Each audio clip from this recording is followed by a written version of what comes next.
तेज थी। गांव रामपुरा के बीचों बीच बैठी थी शांति देवी। उम्र कोई 50 के ऊपर, पर चाल ढाल अभी भी ऐसी कि आधी उम्र की औरतें शर्मा जाएं। गले में मोटी चांदी की चेन और हाथ में चमचमाती पीतल की बाल्टी, जिसमें वह अपना कीमती घी लेकर मंडी जा रही थी। गांव में सब उसे लालची घी वाली कहते थे। नाम सुनते ही सबके चेहरों पर मुस्कान और आंखों में सवाल आ जाता। भैया, वो शांति देवी का घी है तो असली होगा या नकली? हर हाट बाजार में उसका घी बिकता और लोग कहते, वाह चाची, घी में तो जान है। घी में नहीं बेटा, मेहनत में जान है। पर असलियत कुछ और थी। रात के वक्त जब बाकी गांव सो जाता, शांति देवी अपनी रसोई में चूल्हा जलाती, फिर मिट्टी के 2 मटके उठाती, एक में पानी दूसरे में तेल। धीरे धीरे दोनों को मिलाकर कुछ जादू करती। हल्दी, मैदा और थोड़ा सा असली घी मिलाकर ऐसा मिश्रण बनाती कि सुबह वही घी कहलाता। सुबह सुबह गांव के लोग कतार में लगते। चाची 1 किलो घी देना। चाची 2 किलो रखना। वो मुस्कुराकर बोलती, घी तो सबको दूंगी, लेकिन पैसा पहले।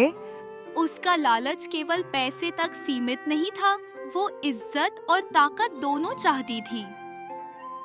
धीरे धीरे गांव में उसका दबदबा बढ़ता गया। पंचायत के बड़े भी उसे सलाम ठोकते। कोई विरोध करता तो अगले दिन उसके घर के बाहर अफवाह फैल जाती। उसका दूध पानी मिलाया निकल गया और लोग उसका बहिष्कार कर देते। लेकिन किस्मत को कब तक धोखा दिया जा सकता है। गांव में नया लड़का आया, रवि, उम्र लगभग 25।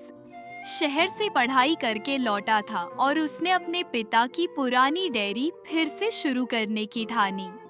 वो बोला, अब गांव वालों को असली घी मिलेगा।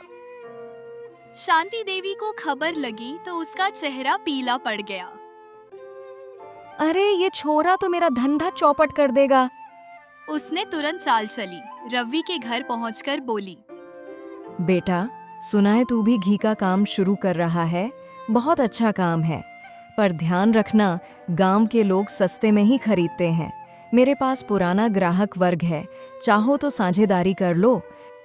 धन्यवाद माई जी, पर मैं अकेले ही करूंगा। उसकी बात सुनकर शांति देवी के दिल में जैसे आग लग गई। उस रात उसने सोचा, देखती हूँ बेटा, तेरे असली घी की कीमत लोग कैसे चुकाते हैं।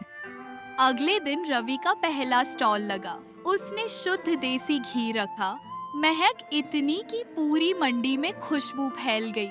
लोग बोले, वाह क्या बात है, ऐसा घी तो बरसों बाद देखा। शांति देवी ने पास खड़े अपने चेलों से कहा, जा 2 किलो घी खरीद ला और उसमें 1 बूंद तेल डालकर गांव में फैला दे कि रवि का घी भी नकली है। उसकी चाल चल गई।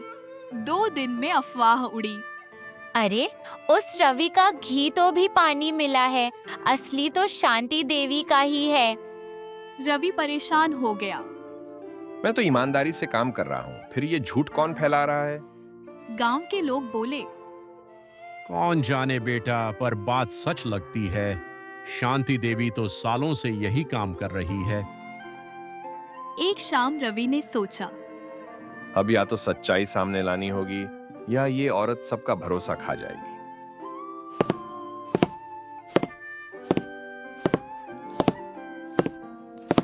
वो रात को शांति देवी के घर के पास छुप गया। धीरे धीरे उसने देखा, शांति देवी चूल्हा जला रही थी। बगल में तेल की बाल्टी और मटके में पानी। वो बड़बड़ा रही थी, थोड़ा हल्दी डाल, रंग असली घी जैसा हो जाए, बस अब कोई पहचान नहीं पाएगा। रवि के होश उड़ गए। वो बोला, अरे ये तो सबको नकली घी बेच रही है। उसने अगले दिन पंचायत में सबूत पेश करने की ठानी। पंचायत ने रवि की पूरी दलील सुनी और शांति देवी को आदेश दिया कि वह अब घी नहीं बेच सकती और जो घी बेचकर पैसा कमाई है उसका आधा हिस्सा पंचायत को देना होगा।